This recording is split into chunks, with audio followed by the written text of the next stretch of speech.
Shalom adik-adik, selamat pagi. Sebelum kita memulai ibadah kita, mari kita berdoa bersama-sama. Tuhan, terima kasih atas berkat-Mu hari ini. Kini kami akan mengikuti ibadah sekolah minggu. Tuhan berkati agar ibadah ini dapat menjadi berkat dalam kehidupan kami, dan biarlah kami memuji nama Tuhan melalui suara dan juga hati kami ya Tuhan. Terima kasih Tuhan, haleluya, amin. Adik-adik, kita akan bernyanyi bersama. Tapi sebelumnya kenalan dulu ya. Ini Koko Albert, lalu ada Jian dan ada Adel. Oke, mari kita sama-sama menyanyikan lagu kita yang pertama.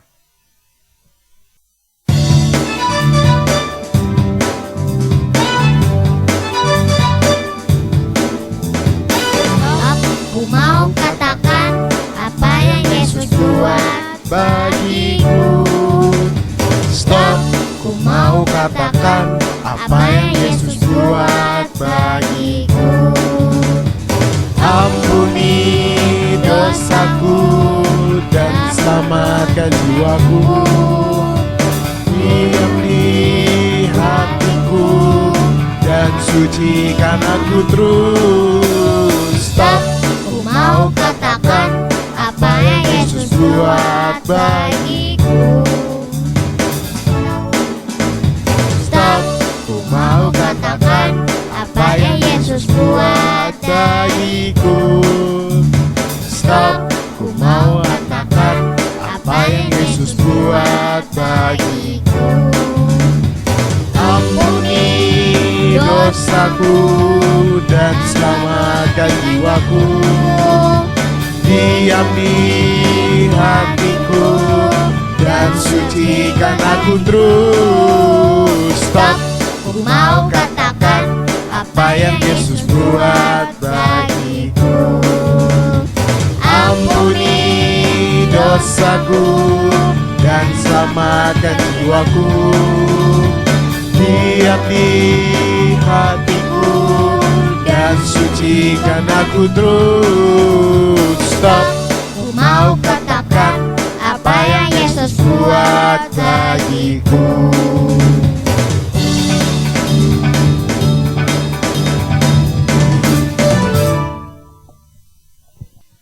Oke adik-adik, sebelum kita mendengarkan firman Tuhan, mari kita memberikan persembahan kita.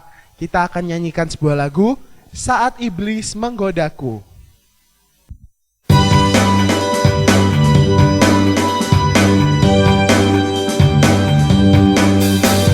Saat Iblis menggodaku, aku tolak dia dengan nama Yesus.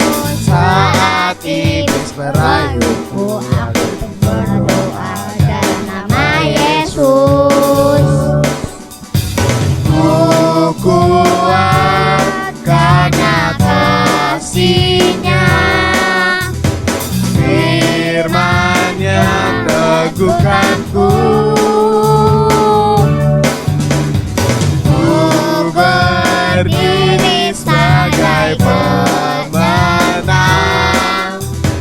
Aku berani tampil beda. Saat Iblis menggodaku, aku tolak dia dari nama Yesus. Saat iblis merayuku, aku berdoa dalam nama Yesus. Ku kuat karena kasih-Nya. Firman-Nya teguhkanku. Ku berdiri sebagai pemenang. Aku berani tampil beda. Ku kuat karena kasih-Nya. Firman-Nya teguhkanku. Ku berdiri sebagai pemenang. Aku berani tampil beda.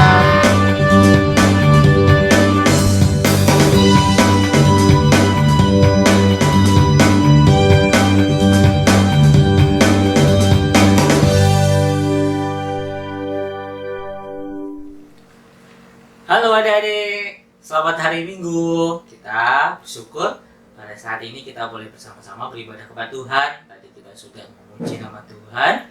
Pada saat ini kita akan bersama-sama belajar tentang firman Tuhan. Sebelumnya, mari kita bersama-sama berdoa ya. Tuhan Yesus yang baik, kami bersyukur dan berterima kasih karena penyertaan Tuhan dalam kehidupan kami. Pada saat ini kami boleh beribadah kepada Engkau, memuji Tuhan, dan kami akan mendengarkan firman Tuhan. Biar Tuhan yang memberkati agar kami dapat mengerti apa yang Tuhan mau dalam kehidupan kami sebagai anak-anak-Mu. Terima kasih Tuhan, di dalam nama Tuhan kami Yesus Kristus kami sudah berdoa. Amin. Nah adik-adik, pada minggu ini kita akan memulai triwulan baru ya di dalam pelajaran kita di kelas besar. Kita akan memasuki ke triwulan yang keempat. Nah, selama beberapa minggu ke depan, kurang lebih 12 minggu depan, kita akan belajar dari kitab Perjanjian Lama, mulai dari Ayub sampai Maleaki. Nah, adik-adik, sebelum mulai, usahakan bertanya. Pada akhir-akhir ini kan banyak sekali ya terjadi bencana. Kemarin ada bencana banjir, ada gempa bumi, ada angin puting beliung ya, baik di Kalimantan atau di Jawa maupun di daerah lain. Ada gempa bumi juga ya tadi ya. Nah, kira-kira bagaimana perasaan adik melihat ini? Mungkin kita akan merasa sedih ya, atau mungkin kita juga takut. Apalagi kita melihat orang-orang yang terkena musibah tersebut ya. Mereka kehilangan rumah, mereka kehilangan harta benda mereka, dan juga mungkin ada juga yang kehilangan nyawa atau meninggal dunia. Kerabatnya ada yang meninggal dunia. Kita pasti akan merasa sedih ya apabila kita juga mengalami hal tersebut. Dan juga pada saat ini juga ada pandemi COVID-19 yang membuat kita harus selalu di rumah. Kita pasti merasa bosan, merasa marah, di rumah terus, dan juga mungkin takut ketularan ya. Nah adik-adik, setiap orang pasti akan mengalami masa-masa sukar, masa-masa sulit dalam kehidupannya, baik yang masih kecil maupun yang sudah dewasa. Nah pada saat ini, hari ini kita akan belajar bagaimana Allah memberikan pelajaran, mengajarkan kepada Ayub bagaimana melalui masa-masa sulit. Nah, pada hari ini kita akan belajar dari kitab Ayub ya. Kisah Ayub, adik-adik mungkin sudah pernah mendengar. Dari Ayub pasal yang pertama sampai pasal yang ke-42. Nah, kitab Ayub ini, adik-adik bisa lihat di gambar ini, kitab Ayub ini adalah kitab puisi, kitab yang tergolong dalam kitab puisi yang pertama di Perjanjian Lama. Kitab puisi ada beberapa ya. Nanti kita akan belajar beberapa minggu ke depan. Dan Ayub ini adalah kitab puisi yang pertama. Adik-adik juga bisa melihat di gambar yang berikut ini, peristiwa dalam kitab Ayub sama waktunya dengan peristiwa yang terjadi dalam kitab Kejadian di Perjanjian Lama. Jadi sama-sama di Perjanjian Lama dan waktunya sama terjadi di tahun yang sama dengan kitab Kejadian. Nah, kitab Ayub ini, kisah Ayub ini juga mungkin terjadi di bersamaan dengan kitab waktu di mana ada Abraham, tetapi beda tempat ya. Nah, kita akan mempelajari ini. Yang pertama, adik-adik bisa melihat di lembar cerita Ayub yang pertama. Kita akan melihat di Ayub pasal 1 dan Ayub pasal 2 sampai ayat yang ke-10. Nah, di situ adik-adik bisa baca. Di situ adik-adik bisa perhatikan. Dikatakan Ayub adalah orang yang saleh, yang jujur, yang takut akan Allah, dan menjauhi kejahatan. Ayub memiliki anak 10, 7 laki-laki dan 3 perempuan. Ayub mempunyai banyak ternak, lembu, domba, sapi, banyak sekali. Sampai-sampai Ayub adalah orang yang terkaya di daerahnya. Nah, suatu hari ini berkumpullah anak-anak Tuhan.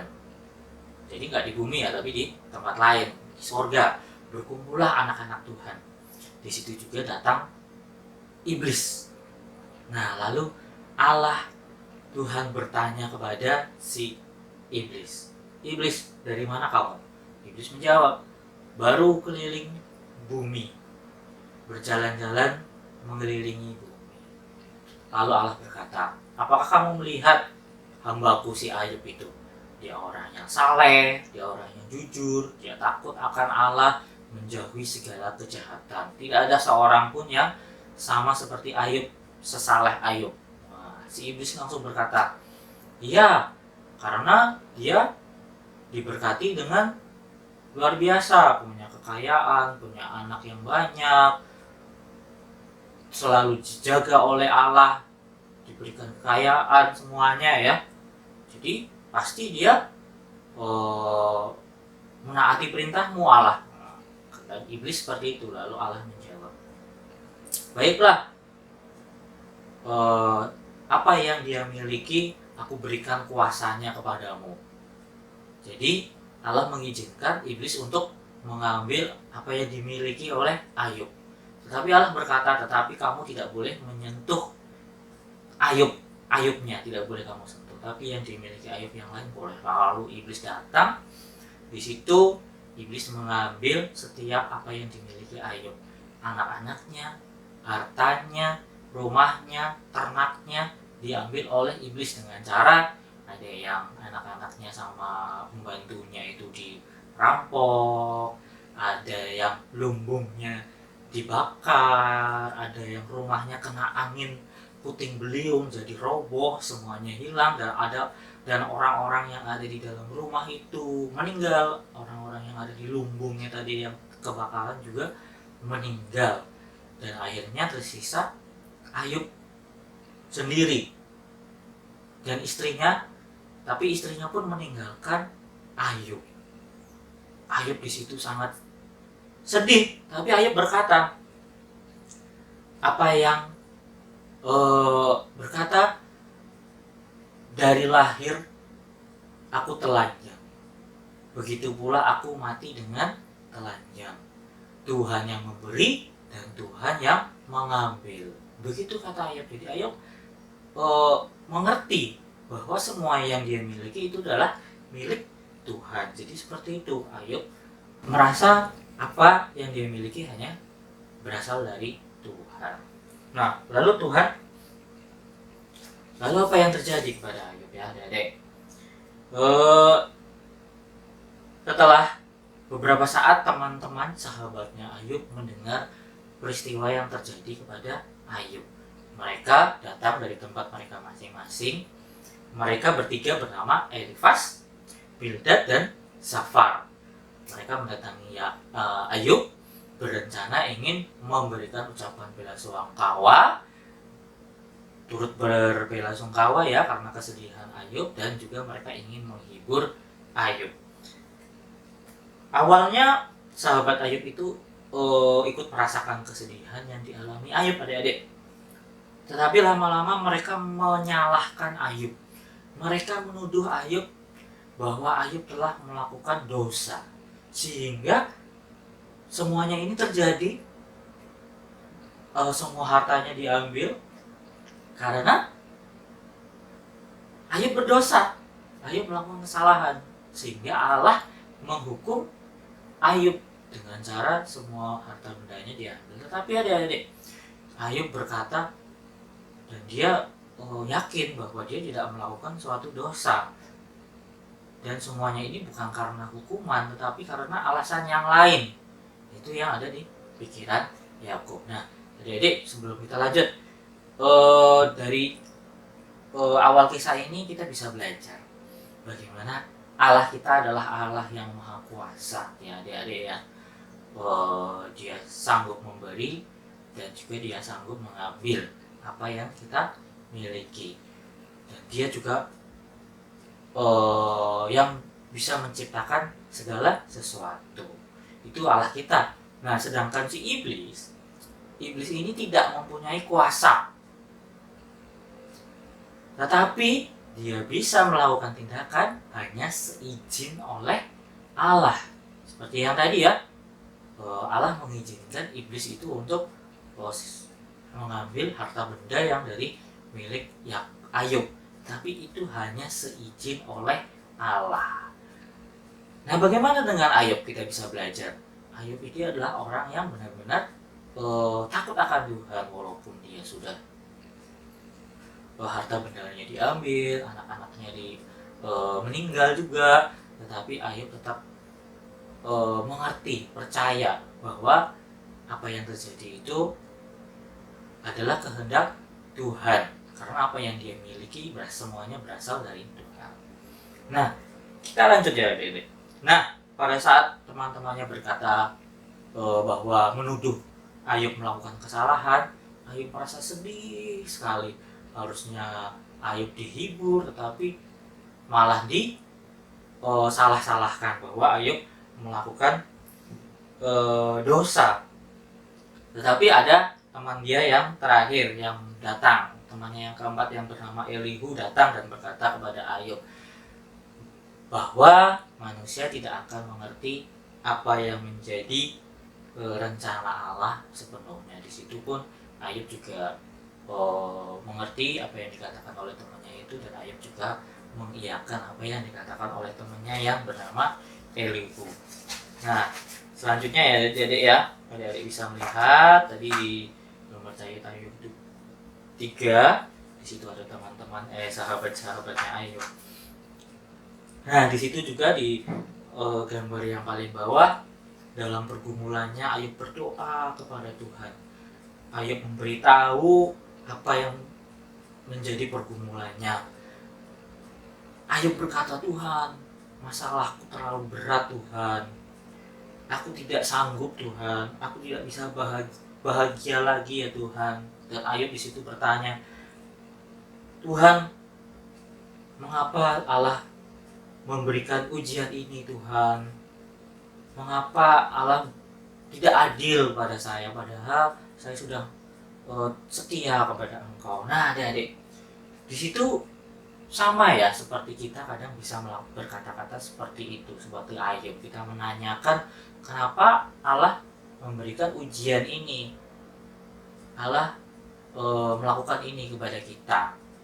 Ada musibah, kita kena musibah, ada pandemi COVID yang sekarang ini yang sudah lebih dari 1 tahun. Kadang kita seperti Ayub melakukan kesalahan. Tetapi adik-adik, di dalam keluhan-keluhan Ayub tetap menyatakan imannya kepada Allah bahwa Allah itu ada. Jadi Ayub tidak berkata, wah Allah itu tidak ada. Tidak ada, adik. Tetapi Ayub tetap percaya bahwa Allah itu ada. Di situ letak keimanan dari Ayub. Nah, lalu dari beberapa waktu yang sebelumnya ya, Allah tidak menunjukkan, Allah tidak berbicara kepada Ayub. Lalu setelah Ayub berdoa, Ayub bergumul seperti itu, Allah datang adik-adik. Allah berbicara kepada Ayub dalam tengah-tengah angin badai. Di situ Allah berkata kepada Ayub, kenapa kamu ragu-ragu dengan aku dan tidak setuju akan rencana aku yang aku lakukan kepada kamu? Padahal aku ini adalah Allah yang Maha Kuasa, Allah pencipta langit dan bumi. Dari dulu sampai saat ini, semua yang terjadi di bumi adalah seturut dengan kehendak Allah. Begitu kata Allah ya adik-adik kepada Ayub. Di situ Ayub pun merasa takut ya adik-adik. Tapi di samping itu juga Ayub merasa senang. Ayub berhenti berbicara dan mendengarkan dengan sungguh-sungguh perkataan Allah. Ayub merasa tidak tahu apa-apa, Ayub merasa rendah hati. Di situ Ayub benar-benar tersungkur mendengarkan apa yang dikatakan Allah. Dan dari situ Ayub menyadari bahwa Allah berkuasa penuh atas alam semesta. Rencana Allah selalu baik, adil, dan benar. Entah Ayub mengetahuinya atau tidak. Dan Ayub berkata, dulu dia hanya mempercayai Allah, tetapi sekarang dia berjumpa dengan Allah. Dulu Ayub kan tidak pernah melihat Allah, dan sekarang dia benar-benar berjumpa dengan Allah, berbicara dengan Allah. Di situ Ayub merasa sangat sukacita, di situ Ayub merasa mengerti apa yang menjadi maksud Allah, dan disitulah Allah juga memulihkan Ayub kembali. Setelah itu Ayub dipulihkan sakit kustanya ya. Tadi adik-adik kalau langsung lupa tadi, Ayub diberikan sakit kusta ya. Setelah semua hartanya hilang, istrinya pergi, Ayub mengalami sakit kusta, itu pun seizin Allah. Iblis yang melakukannya itu, tetapi itu seizin Allah supaya Allah ingin melihat bagaimana reaksi Ayub. Apakah dia tetap takut akan Tuhan atau dia akan meninggalkan Tuhan. Tapi ternyata Ayub tetap setia kepada Tuhan. Di situ disembuhkan sakit kustanya, harta miliknya dikembalikan lagi, dia mempunyai istrinya kembali lagi dan melahirkan anak-anak lagi, dan Ayub diberikan umur panjang oleh Allah. Nah, begitu luar biasanya kasih Allah kepada kita ya adik-adik. Tetapi adik-adik juga perlu tahu, kadang Allah tidak langsung membalas doa kita. Apa yang menjadi doa kita, Allah tidak langsung membalas, tetapi mungkin Allah kadang mengizinkan kesukaran, pergumulan kita masih terus berlanjut sampai kita tidak tahu kapan. Tetapi kita harus percaya bahwa apa yang Tuhan lakukan itu semuanya hanya berasal daripada Tuhan, dan kita harus percaya apa yang Tuhan lakukan itu adalah rencana yang baik dan rencana yang adil bagi kita. Kita harus percaya dari setiap rencana yang Tuhan lakukan bagi kita. Ya adik-adik ya. Nah, mungkin ya kita pernah merasakan sakit ya adik-adik. Kita merengek-rengek di rumah mungkin ya. Tetapi jangan sampai kita menyalahkan Allah. Kita harus percaya bahwa dari sakit kita akan menjadi kesaksian bagi orang lain. Ya adik-adik ya, mungkin dituduh melakukan sesuatu yang tidak kita lakukan di sekolah ataupun di rumah, itu tidak boleh menyalahkan Allah. Kita tidak boleh kenapa sih Allah melakukan ini. Tetapi kita harus bersyukur, kita belajar lebih sabar lagi. Ya adik-adik ya, kita bersabar, kita sayang orang tua, kita sayang saudara-saudara kita, adik dan kakak kita. Nah, mulai pelajaran hari ini kita harus belajar bagaimana kita mempercayai tujuan yang tersembunyi dari Allah dalam kehidupan kita. Itu adik-adik, kiranya firman Tuhan yang saya sampaikan bisa menjadi pegangan dalam kehidupan kita bersama. Sekarang mari sama-sama kita berdoa. Bapa kami yang di surga, kami bersyukur dan terima kasih untuk firman yang sudah kami dengar. Bila Tuhan yang memberkati firman ini, apa yang sudah kami dengar, kami pelajari, kami boleh mengerti dan kami boleh melakukan dalam kehidupan kami sehari-hari. Kami mengerti setiap rencana Tuhan dalam kehidupan kami adalah yang terbaik, sehingga kami terus berpegang kepada firman Tuhan. Terima kasih ya Tuhan, kami menyerahkan firman ini dalam tangan kuasa kasih-Mu. Di dalam nama Tuhan kami Yesus Kristus kami sudah berdoa. Amin. Sampai jumpa di ibadah sekolah minggu depan. Tuhan Yesus memberkati.